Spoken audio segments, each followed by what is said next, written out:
தம்பி நீங்கள் தான் எல்லா ஏற்பாடும் பண்ணிட்டீல்ல, திரும்ப நம்மளும் போய் பார்க்கணுமா என்ன? ஆளுகளை அனுப்பி வேலையை முடிக்க வேண்டியதானே? ஐயோ, இனிஷியலாக அதை மட்டும் பண்ணவே கூடாது சார். கதிர், ஞானம், உங்கள் 2 பேருக்கும் முக்கியமாக சொல்கிறேன், தயவு செஞ்சு யாரையும் நம்பி எதையும் பண்ணாதீங்க. சின்ன வேலையாக இருந்தாலும் நாமளே இறங்கி போய் முடிக்கணும். இல்லைனா வேலை தெரியாதவன் இவனை எப்படி வேணாலும் ஏமாத்தலாங்கிற எண்ணம் நாம் எப்போதுமே நம்ம எம்ப்ளாயீஸ்க்கு கொடுக்கவே கூடாது. அது மட்டும் இல்லாமல் நம்ம எல்லா ஆங்கிளையும் எல்லா விஷயத்தையும் தெரிஞ்சு வச்சுக்கணும். அப்புறம் இன்னொரு விஷயம், நாம் என்றைக்குமே நம்மளை நம்பி மட்டும்தான் இருக்கணும். அதுதான் பிஸ்னஸோட கோர் பாயிண்ட். ஏய், தம்பி சொல்கிற ஒவ்வொரு வார்த்தையும் உண்மைப்பா.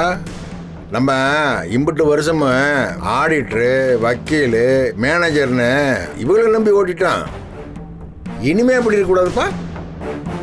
நம்மள எல்லா விஷயத்தையும் கற்றுக்கிறோம். சரி, அப்போ நம்ம கிளம்பலாமா? சரி. கதிர், ஒரு நிமிஷம். துரியோட மேனேஜர்கிட்ட நான் பேசிட்டேன், கன்ஃபார்மும் பண்ணிட்டேன். தம்பி நீங்கள் மற்ற வேலையெல்லாம் இறங்கி செய்றீங்க சரி, ஆனால் இந்த மாதிரி வேலையெல்லாம் நீங்கள் ஏன் செய்றீங்க தம்பி?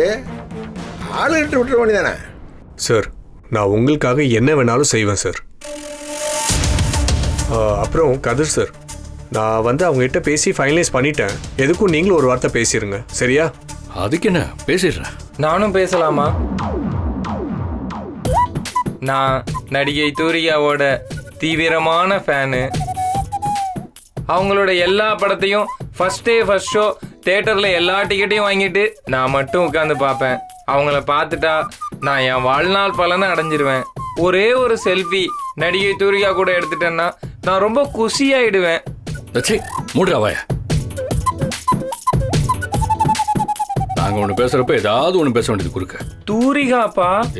பேசாம காஃபி. இந்தாங்க காஃபி. வணக்கம் அனி. எடுத்துக்க. தேங்க்யூ. அனி, நீங்க சாப்பிட்டீங்களா? இந்த வீட்டுல எந்த ஆம்பளையும் கேட்காத கேள்வியை நீங்க கேட்டிருக்கீங்க. சுகர் போடணும் இல்லக்கா? சார் வணக்கம் சார். வாங்க வணக்கம், வாங்க உட்காருங்க.